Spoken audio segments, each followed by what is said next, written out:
Dengue নিয়ে রাজ্য সরকারের চিন্তা সবথেকে বেশি যে জেলাকে নিয়ে থাকছে সেটি হচ্ছে উত্তর চব্বিশ পরগনা। বিগত কয়েক বছরে ডেঙ্গু আক্রান্তের পরিসংখ্যান অন্তত সেদিকেই ইঙ্গিত করছে। ডেঙ্গু থেকে মুক্তির অন্যতম হাতিয়ার নির্মল বাংলা। এবার পরিচ্ছন্নতাকে গুরুত্ব দিয়ে নিজের এলাকা পরিষ্কার করার উদ্যোগ নিলেন উত্তর চব্বিশ পরগনার প্রহ্লাদ দীপক পিন্টুরা। অশোকনগর থানার বীরা রাজীবপুর গ্রাম পঞ্চায়েতের 112 নম্বর বুথের 30-40 জন যুবক নিজেরা উদ্যোগ নিয়ে কোদাল হেসো নিয়ে নেমে পড়েন ড্রেন, নালা, রাস্তা পরিষ্কারের উদ্দেশ্যে।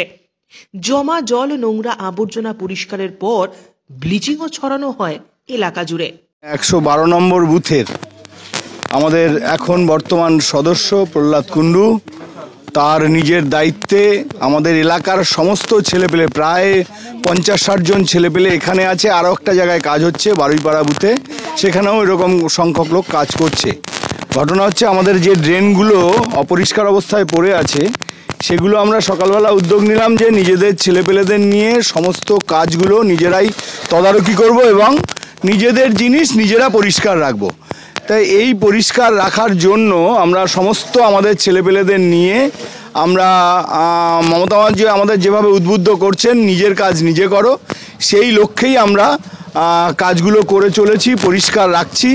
আর একটা উদ্দেশ্য আছে আমাদের, বিথারি দিশা এবং গুঞ্জ এরা বলেছে যে এই নিজের কাজ নিজে করার জন্য আমাদের যে ছেলেপেলেরা আছে তাদের কিছু গিফট দেবে। তারা হয়তো শীতের পোশাক থাকতে পারে, খেস থাকতে পারে, টুপি থাকতে পারে, সোয়েটার থাকতে পারে, জামা কাপড় থাকতে পারে। তো এর বিনিময়ে হয়তো সেটা তারা পাবে। এই কারণেই আমরা তাদেরকেও ধন্যবাদ জানাই এই কাজে আমাদেরকে ইন্সপায়ার করার জন্য।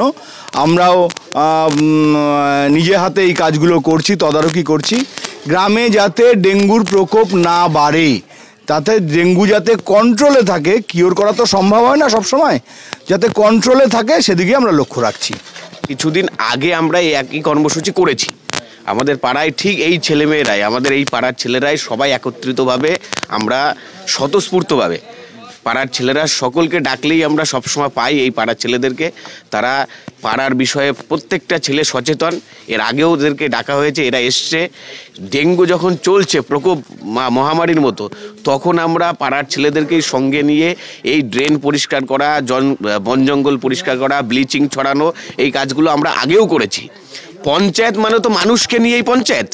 সেইখানে দাঁড়িয়ে থেকে সর্বদাই পঞ্চায়েত মুখী তাকিয়ে থাকা, যে কখন পঞ্চায়েত থেকে, সরকার থেকে টাকা পাবো, তারপর করব, এই ধরনের কাজ করতে গেলে টাকাটা বড় বিষয় না, উদ্যোগটা সব থেকে বেশি প্রয়োজন।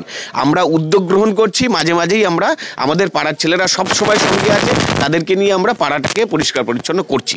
আপনার নাম? আমার নাম প্রহ্লাদ কুণ্ডু, আমি 112 নম্বর বুথের পঞ্চায়েত সদস্য।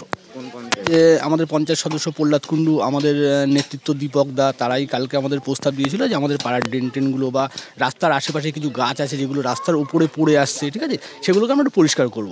তো কালকে বলার পরেই আমরা সিদ্ধান্ত নিয়ে পাড়ার সবাইকে আমরা ডেকে আমরা আজকে সকালবেলায় 8টা থেকে এই প্রোগ্রামটা শুরু করেছি। যতক্ষণ চলবে, পরিষ্কার যতক্ষণ চলবে।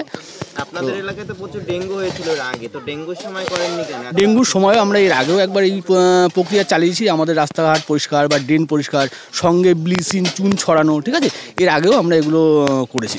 তো যখন দাদারা আমাদের নির্দেশ দেয় এরকম পাড়ার কাজকর্ম, বিথারি দিশা বলে একটি সংস্থা আপনাদের উপহার হিসেবে কাজ করার জন্য উপহার দিচ্ছেন। হ্যাঁ দাদা, কি এত যে লোকজন, এত ছেলেপেলে এখানে গিফটের আশায় এখানে? না এটা বিষয় না, বিষয় দাদা কালকে বলেছে যে কোনো একটা সংস্থা, দীপকদা কালকে আমাদের জানিয়েছেন যে কোনো একটা সংস্থা, দীপকদা আমাদের হাবড়া 2 ব্লক সভাপতি তৃণমূল কংগ্রেসের, তো উনি কালকে বলেছিলেন যে একটা এনজিও তারা আমাদের একটা ছোটোখাটো গিফট দেবে। তো এই গিফট দিচ্ছে বলেই যে গিফটের আশায় আমরা এটা করছি এটা না, আমরা এর আগেও পূর্বে অনেক কাজ করেছি গ্রামের, ও আগামী দিনেও আমরা এই কাজের সঙ্গে যুক্ত থাকবো। আপনার নাম? আমার নাম বাপ্পা বোস, বাড়ি কোথায়? বীরা উত্তর বল্লভপাড়া 112 নম্বর বুথ।